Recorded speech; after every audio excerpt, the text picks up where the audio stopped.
Halo, selamat pagi kawan-kawan. Kembali lagi di konten monolog yang hari ini akan membahas di chapter 17 dan chapter 18. Ada beberapa cerita menarik di sini.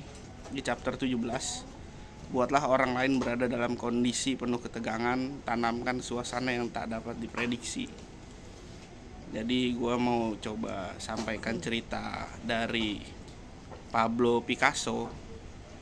Dia itu seorang kolektor benda bersejarah atau lukisan-lukisan. Dalam ceritanya itu bekerja sama dengan pedagang seni Paul Rosenberg. Kemudian suatu hari, tanpa alasan yang jelas, dia berkata kepada pria itu bahwa dia tidak lagi menjual karya-karya kepadanya. Seperti yang dijelaskan Pablo Picasso, Rosenberg hanya menghabiskan 48 jam berikutnya untuk mencari tahu alasannya. Apakah aku bekerja sama dengan pedagang seni lain? Aku akan terus bekerja dan tidur sementara Rosenberg menghabiskan waktunya untuk memutar otak. Dalam 2 hari pun dia kembali gelisah dan cemas. Ini kenapa nih orang kok tiba-tiba gak mau menjual karya lukisannya ke gua, dia bilang begitu. Nah, yang perlu sobat ketahui di sini adalah tentu kau tidak akan menolakku jika aku menawarimu imbalan yang lebih dari lukisan atau karya-karyamu yang sudah kau ucapkan sebelumnya tidak kau jual. Padahal cuma butuh waktu 48 jam atau 2 hari lah dia nggak nyetor lukisannya. Jadi kan dia di chapter 17 ini bicara buatlah menjadi tidak terprediksi, tanamkan suasana tidak terprediksi, buat orang lain berada dalam kondisi penuh ketegangan. Jadi Pablo Picasso ceritanya itu begitu. Dalam 2 hari dia tidak menemukan lukisan Paul Rosenberg.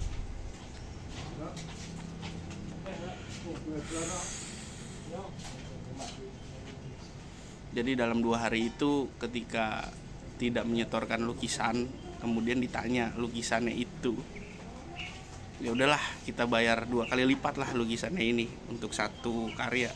Ya nggak bisa ditolak akhirnya sama si Paul Rosenberg. Pablo Picasso tuh selama 2 hari dia nyari-nyari kenapa nih orang biasa store tulisan kok tiba-tiba nggak mau jual, apa dia jual ke pedagang lain nih dengan harga yang lebih menarik. Itu jadi ceritanya. Terus di teks terakhir ya, penguasa yang tercerahkan itu begitu misterius sampai-sampai ia tampak tidak tinggal dimanapun. Begitu tidak dapat dijelaskan sehingga tak dapat seorang pun untuk mencarinya. Di atas dia bergeming, niraksi, sementara di bawah para menterinya bergemetar. Dari Han Feizu, filosof Tiongkok abad ketiga sebelum Masehi. Jadi itu teks terakhirnya di chapter ke-17. Di chapter ke-18, jangan membangun benteng untuk melindungi diri sendiri. Isolasi itu berbahaya. Jadi sejatinya ini dia cerita manusia adalah sebuah makhluk sosial yang dimana tidak bisa hidup tanpa berdampingan atau bergandengan tangan. Jadi ada beberapa cerita di sini. Ceritanya itu tentang kerajaan dari Machiavelli. Terus ada Duc de Saint-Simon, Raja Louis ke-14. Namun dia menjelaskan cerita bagi kebanyakan orang bahaya yang datang ketika mereka merasa akan terancam. Mundur dan merapatkan diri, mencari keamanan di dalam semacam benteng itu akan sangat mudah ditebak. Jadi pesannya itu dia menyampaikan kalau bisa jangan mengisolasi diri, namun ambil langkah atau taktis lah, melebur atau menyatu ke masyarakat sehingga hal-hal seperti itu menyebabkan kekuatan kawan-kawan ketika menghadapi satu polemik tahu nih informasi. Karena kalau mengisolasi diri itu nggak dapat informasi karena nggak punya agen, kan repot. Nggak punya mata-mata lah, mata ketiga itu di chapter sebelumnya, gunakan mata ketiga itu, jadi penting. Sama ada cerita terakhirnya, sejatinya manusia adalah makhluk sosial, maka seni-seni sosial yang membuat kita nyaman hanya dapat dipraktikkan melalui paparan dan peredaran yang berkelanjutan. Semakin sering Anda berhubungan dengan orang lain, Anda semakin luas dan nyaman. Sebaliknya, isolasi akan menimbulkan kecanggungan. Sebab dalam gerak tumbuh Anda akan merasakan tekanan yang berbeda ketika isolasi. Lebih lanjut, karena orang-orang jadi mulai menghindari Anda ketika Anda balik ke dalam ruang publik. Jadi ceritanya itu soal kerajaan. Jadi narasi terakhirnya di chapter ke-18. Benteng bertengger jauh di atas bukit. Benteng menjadi simbol dari semua hal yang dibenci dalam kekuasaan serta otoritas. Warga mengkhianati Anda pada musuh pertama yang datang.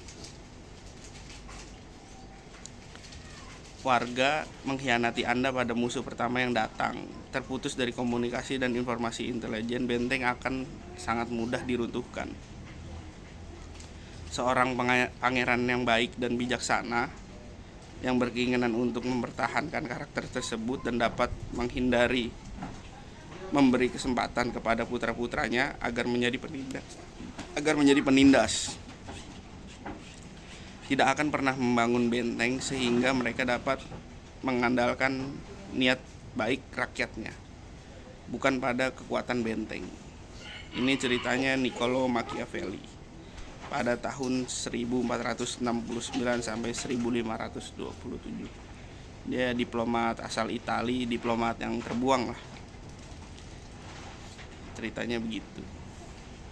Jadi nanti kita lanjutkan di chapter ke-19 dan 20. Kalau kawan-kawan mau diskusi, saya sangat terbuka dengan buku-buku yang ada di dalam ini ya. Pandangan ya, ini kan mungkin Robert Greene ini nulis karena pengalaman sejarah, pengalaman pribadi yang membuatnya dia punya pikiran-pikiran tajam menghadapi siasat-siasat lawan untuk menuju kekuasaan. Mungkin itu aja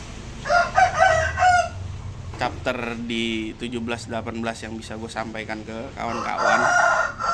Kurang lebihnya mohon maaf. Selamat beraktivitas. Semoga kawan-kawan dalam keadaan sehat selalu.